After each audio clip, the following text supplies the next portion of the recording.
Salam değerli izleyiciler, Azercell nihayet ki yekun kararını açıkladı. Baksel ve Nar Mobile'da da artımlar gözlenilir mi? Videonu paylaşıp buradaki plus düğmesini görürsünüzse bir defa üzerine vurun.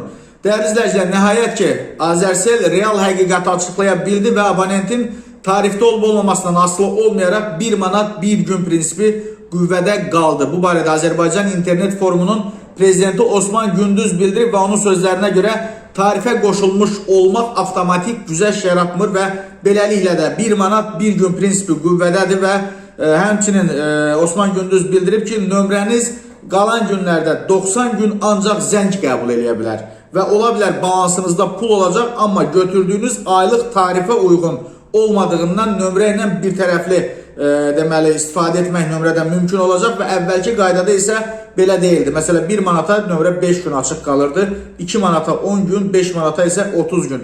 Bax, bütün bunlar artıq ləğv edilib və qeyd elədiyim kimi 1 manat 1 gün prinsipi artıq qüvvədədir.